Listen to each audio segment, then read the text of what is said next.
doesn't make sense. It goes up with the air conditioner. It's not on. Okay, so I think we are live. We're just doing a few checks. John's doing a few checks. I'm doing a few checks, but I think we are live in the group now, I believe. We're just waiting for some people to join us. I'm just putting my recording on here. Okay.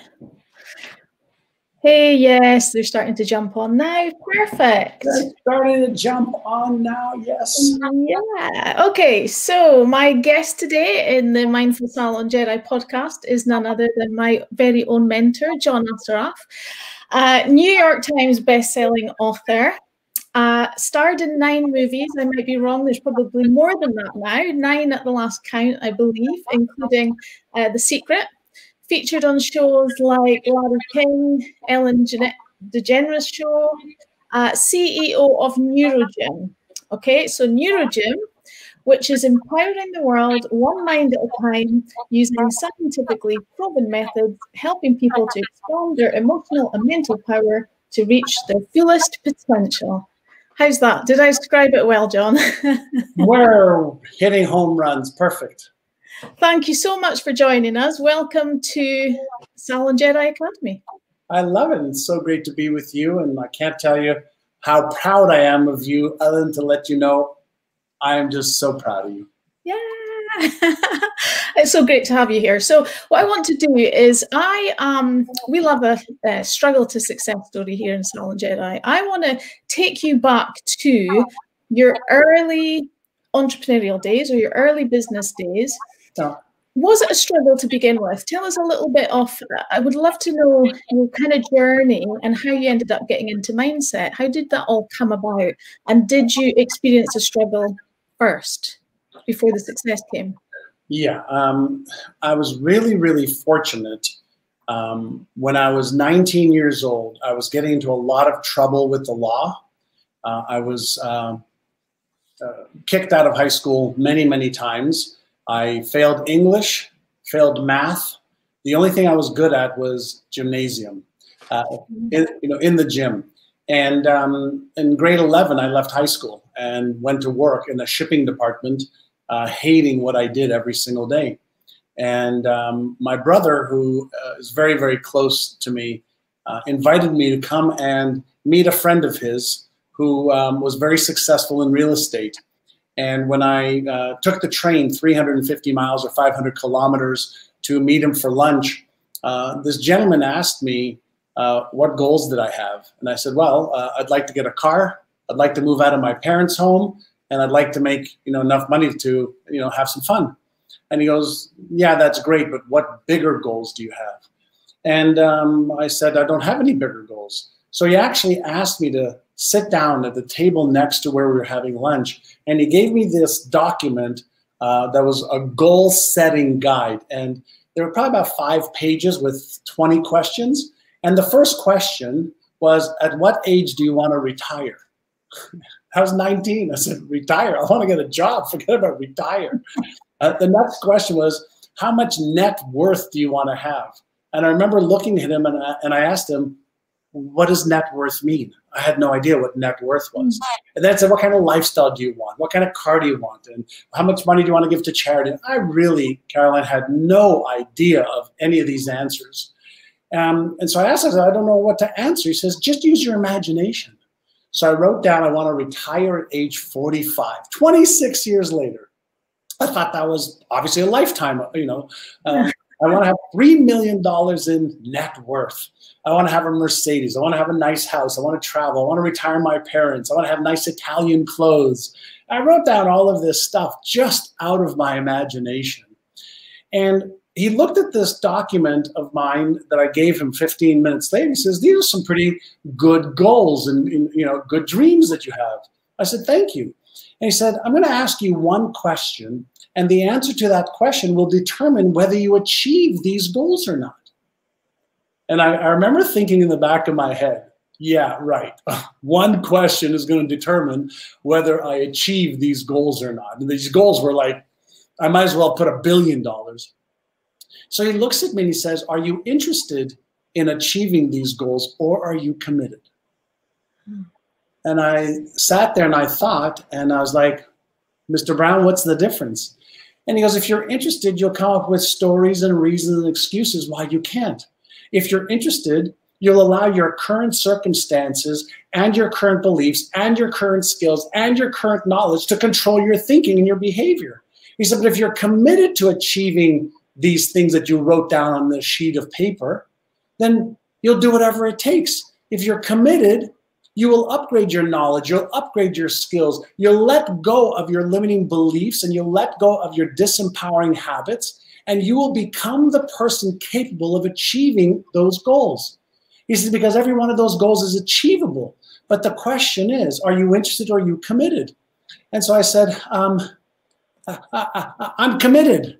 And then he reached out his hand. He says, in that case, I will be your mentor. And I looked at him and I said, that's great. What's a mentor? I was so ignorant. And he goes, a mentor is a coach. It's somebody that can show you what to do, what not to do because of their experience, because they've done it, they've made the mistakes, they've made the right decisions and the wrong decisions, and they can make your path easier. And so I said, wow, that's great. And that was the beginning of having somebody just show me what to do, because I was willing to work. I just didn't know that I was smart enough. I didn't know that I was worthy enough. I didn't know I was good enough. I didn't know that I could learn the stuff. But he created a safe environment for me to learn. And I remember, Caroline, the first thing he taught me was a morning ritual. And the morning ritual was to look at my goals, to read them, to read out the beliefs that I wrote that I would need to acquire to make those goals a reality. He would have me close my eyes and feel it as if it was real, even though in the back of my head, I said to myself, like, you're not earning that amount of money. You're not smart enough to do that. You're not. He said, that would go away in time. Just keep doing it. And so he set me on a path of success. So initially it was really hard because I was learning so many new things that I had no idea. I was getting to real estate. Like, what did I know about real estate? Nothing.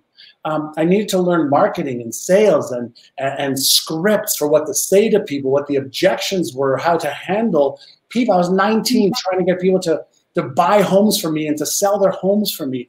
Most of the people had kids older than me. So I had a lot that I had to overcome in self-image and self-esteem and self-worth.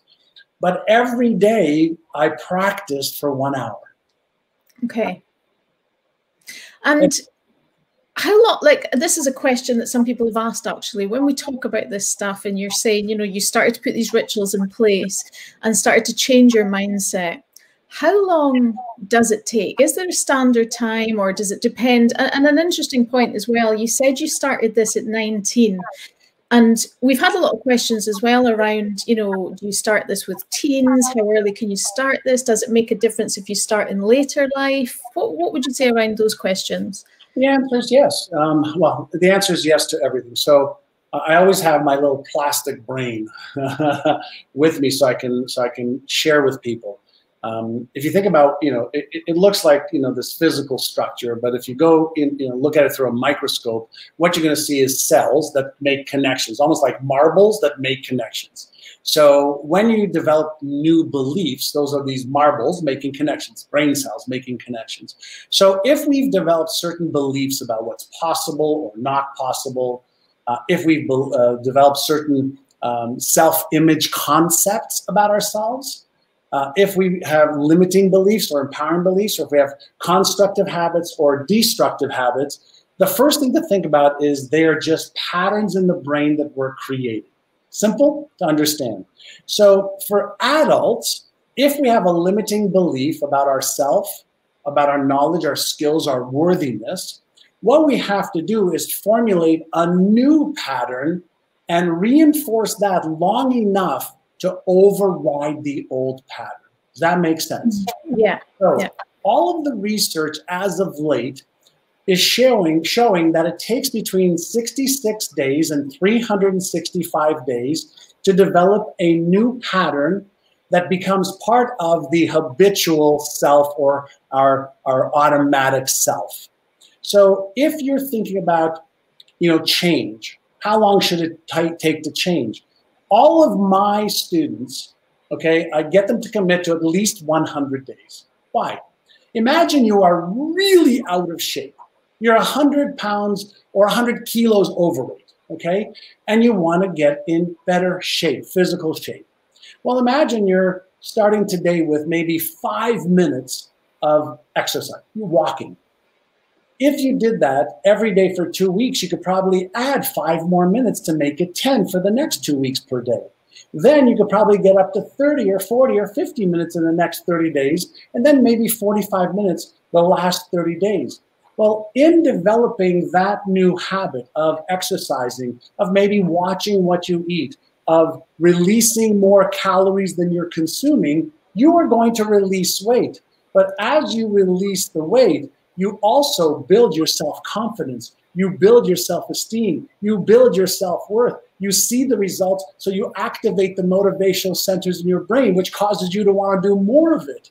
So whenever we're looking at change, I always tell people, slow down so that later on you could pick up speed. So slow down to consistency for 100 days, and you're better off doing something for 1 minute for 100 days than an hour a day for 30. Yeah, to create that habit, is it? So you're just creating that habit, even if it's for a small time. If you think about your beliefs are patterns, that if you create a new pattern and you reinforce it, it becomes the normal way of believing. If you manage your emotions for 100 days by practicing a little bit of emotional management techniques or self-regulation techniques, you get better. So just like with exercise, you can get better. With exercise, you build your neuromuscles and you reinforce and strengthen those. John, why do you think, why is it that, so I'm thinking of salon owners here at the moment, they're trying to build their businesses and grow and develop, etc. Why do so many find it so difficult? So, they feel, I'm so determined, I'm going to do this, that's it, I'm motivated, and then it just doesn't last, and then they fall off track, or they feel so low emotionally. That was one of the questions we had, that how do they break out of that when they just feel so low and so stuck? Why is it so difficult? Because a lot of salon owners are also hairdressers, right? And is that, I assume that's what you call them, and they're hairdressers with a specific skill of being a hairdresser. Now they want to be a salon owner, which means in addition to having the skill of a hairdresser, now I need to develop the skill of a business owner.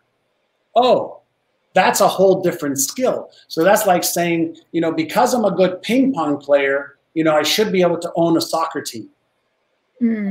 It's like, no, you have a specialty in this and you can do that really well. But now as soon as you're looking to, start a business, now you need to consider marketing, sales, management, customer service, finance. There's many, many more skills to being a salon owner than there is to be a hairdresser.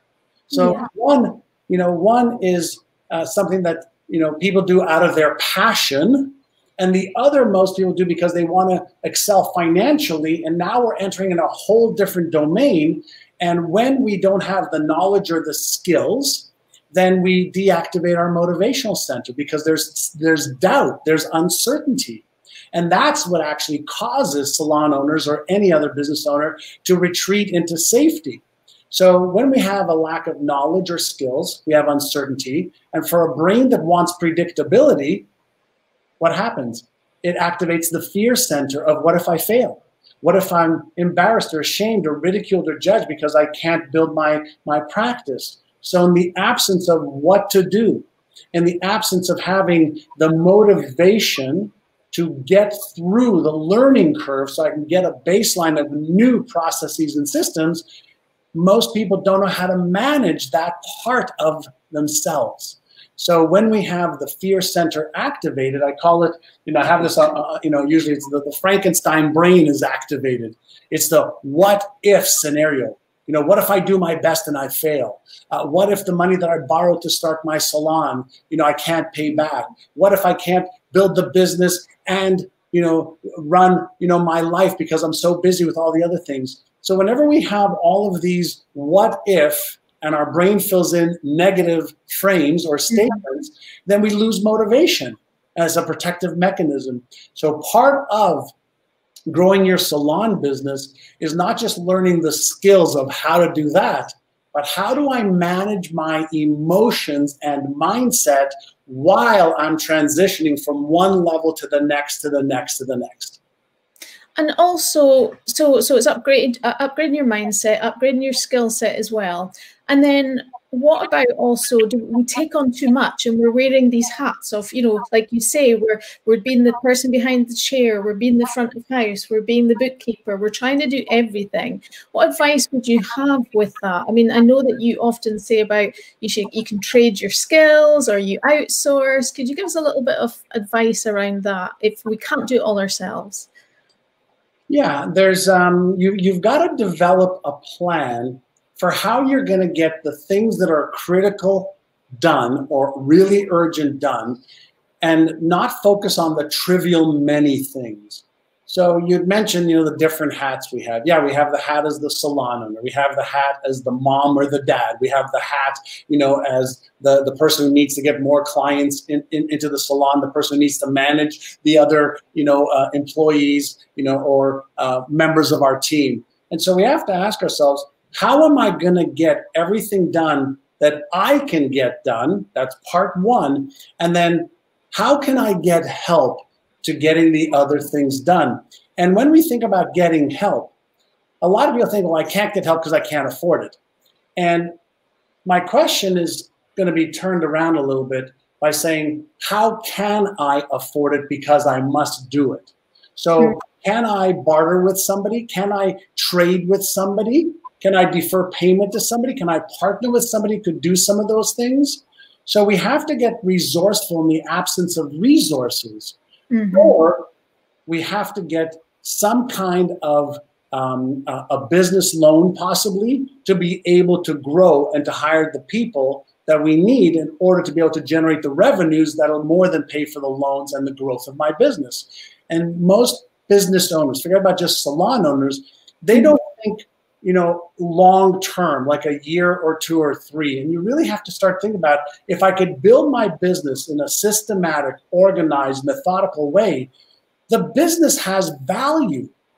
So if I need to borrow 25,000 euros or pounds or 50,000 to build it, and in a year or two or three it's worth $500,000, isn't that a good investment in yourself and in the growth of your business?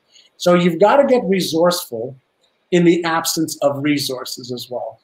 Okay, let me take you back again, back to your story. So you've started on the mindset stuff and you've gone into the property world.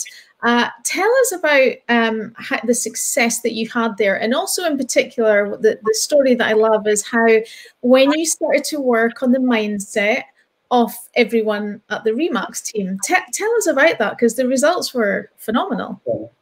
So in 1992, we were stuck. And we were stuck at a really good place. We were stuck at $1 billion in sales. And I was wondering, how could we be stuck when there's so much room for growth? And I was training my sales teams all across the state, and we were teaching them all of the techniques to get more homes for sale, to help more people buy homes. And it dawned on me that people wouldn't make more money than they were conditioned to make. So we don't earn what we're capable of earning. We earn what we are conditioned to earn. So if you think about whether you earn 30,000 or 50,000 or 100,000 or 500,000, we all develop this glass ceiling, this financial glass ceiling, and then our brain's mechanism keeps us right in that range within a few percentages up or down. And so I asked a bunch of my real estate agents, how many of them would like to do a 6-month training not on upgrading their skills as real estate agents or hair salon owners, but upgrading their mindset so that they would increase the capacity for earning. And we had 75 people pay $3,000 each back in 1990, right in that time frame. And for 6 months, all we worked on was the inner game, their beliefs, their imagination, their habits, their perspectives, their paradigms, their self-image, their self-esteem, emotional regulation. And within 6 months, those 75 people increased sales by an extra $100 million. Wow. And then we start to teach the same material to the rest of our salespeople. And we went from 1.2 billion a year to 4.5 billion a year. Wow. Within just a few years. So it really is proof then, like what this kind of podcast is about is really your mind does affect your business results. Of course it does. Listen, every one of us knows of people who we think we're smarter than, but they're doing better. And the question is why? Is it because we don't have the skill? Maybe, but we can easily learn the skills. The question is, why do people with skills not apply what they know? And that's because something in their brain is limiting them.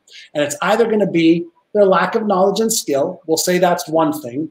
Their limiting beliefs, their self-image, or fear. Those are the only 4 categories that we could work on in order to identify and remove the obstacles in our way. So if somebody's committed, the great news is we know how to help them now better than in the history of our species. And so if you're committed to doubling or tripling or quintupling your income, how to already exists. And you have to increase the capacity within your own mind to see yourself there. And that's where the inner game comes in. That's where mindset comes in. So here I have your book, Inner Size, which I am fortunate enough that I feature as a success story in your book, Inner Size. Now, my chapter in this book is about using a dream book. I know that you use a vision board. I use a dream book to kind of, yes, always at hand's reach. I have it all. I have it all here. Yeah. And everything else. Yeah. How does this, writing this down, and like you say, you've got your exceptional life blueprint, your vision board, the dream book, whatever it is, yeah. What's actually happening in the brain when you are focusing on this goals and dreams that you want? And also, I have a question from somebody that is asked, their teenage son dreams big, big dreams. Should they be pulling them back a little bit, or should they be encouraging them? You know, this whole dream thing, they're a bit confused. Should they be saying, pulling them back and rein in on just one thing, or just letting them dream big? That's from Emma in the group. So I'll answer the first question first. So we know that our brain is processing a lot of information every day.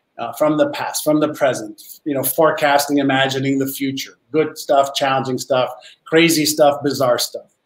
So when we take our dream board and we say, this is the lifestyle I want, this is the charity that I want to help, this is the business I want to build, this is the health and wealth, relationship, career, and business that I want to trade my life for.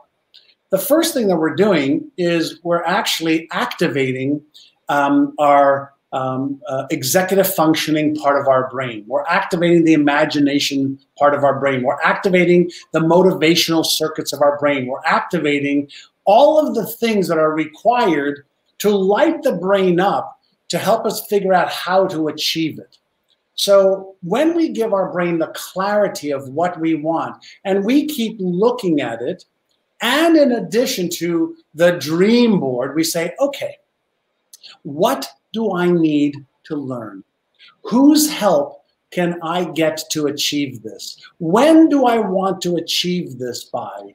So when we start looking at the what, why, when, how, all of the pieces start to come together, because for every dream that we have, there's a process for achieving it. So Imagine Elon Musk or Richard Branson or Oprah Winfrey or any other successful person's child, okay, dreaming big.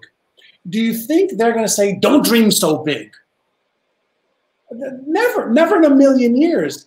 They would say, okay, I love that you're dreaming big. Now, what do you need to believe in order to make that dream a reality? What do you think you could do today to move you one step closer to that dream? What could you read? Who could you watch? Who could you ask help from? So, and here's something I want to ask every person who's watching now or will later. Is it true that unless you're trying to colonize Mars right now, all the how-to for your goals and dreams, we already know? Yeah.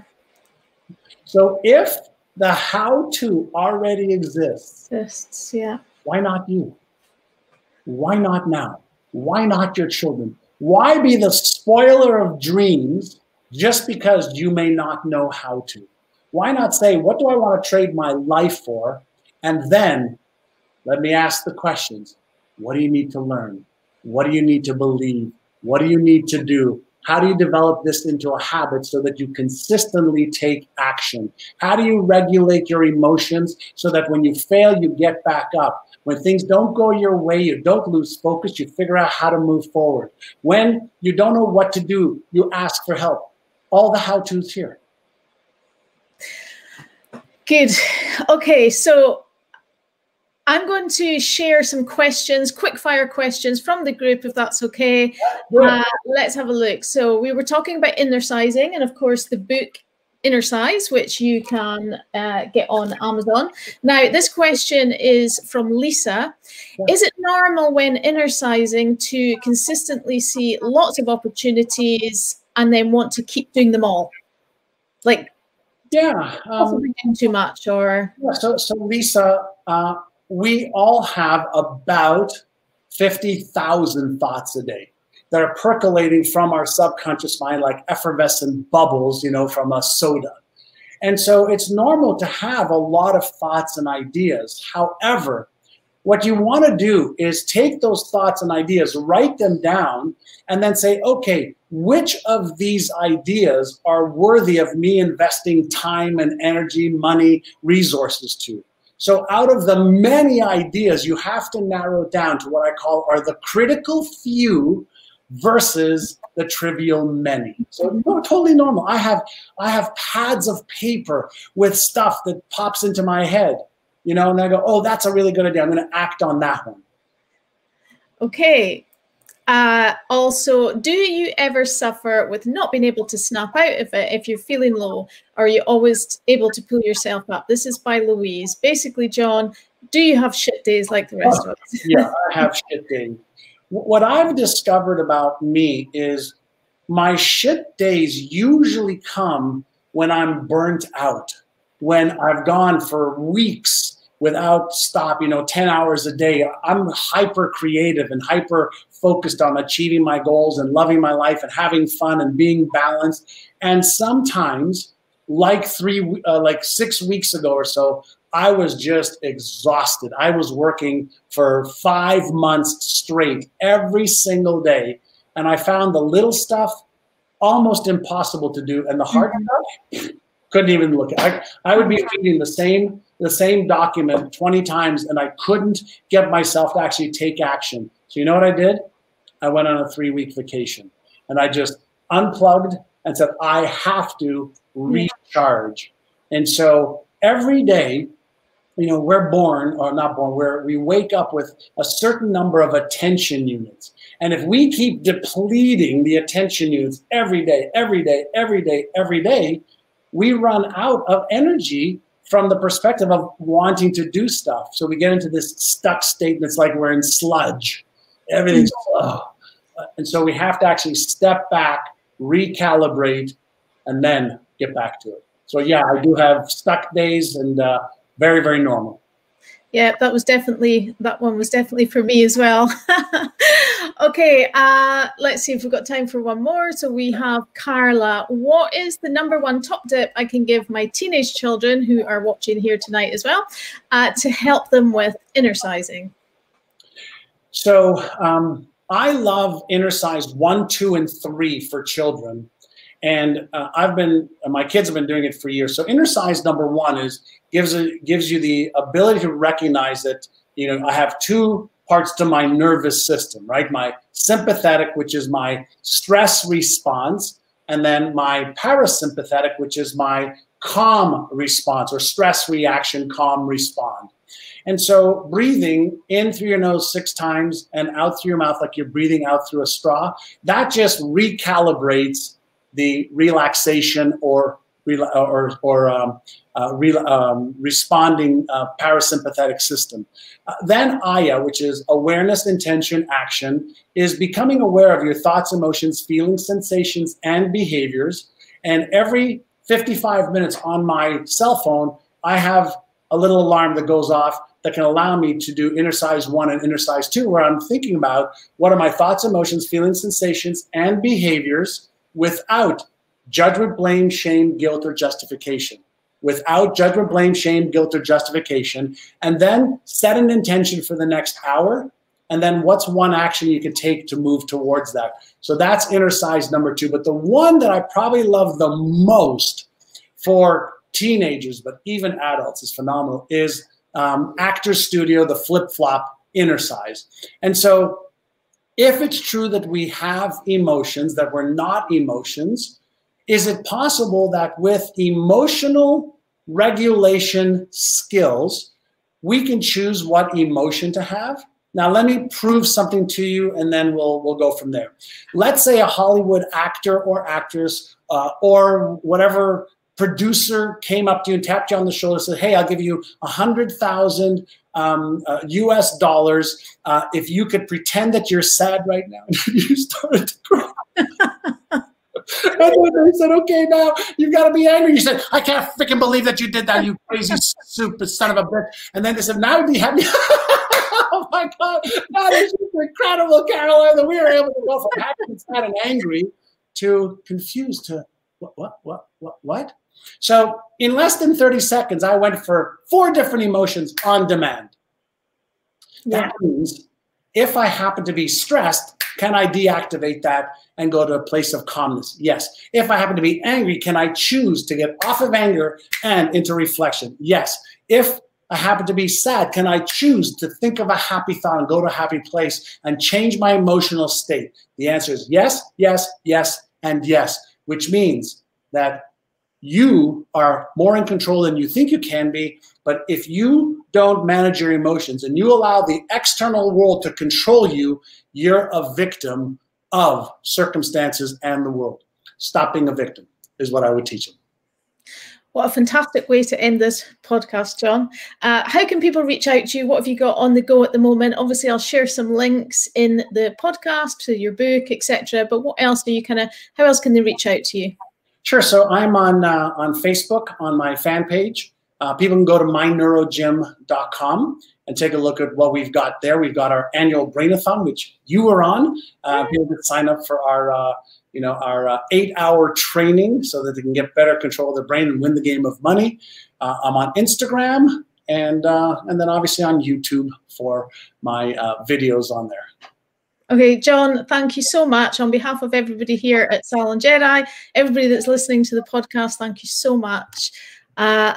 Love having you here. Fantastic. A big honor for me having you here as my mentor. It's my joy to be here with you. And like I said earlier when we started, I couldn't be more proud than how I feel about you and where you came from and how you've been so diligent in upgrading your knowledge, your skills, your self-image, your self-worth, your beliefs, and I've just seen you blossom like a beautiful flower, and now you're sharing it with others. And that, to me, my goal is to help 1 billion people positively impact their lives. And it's not just me; it's through helping you and other people. So thanks for helping me on the journey.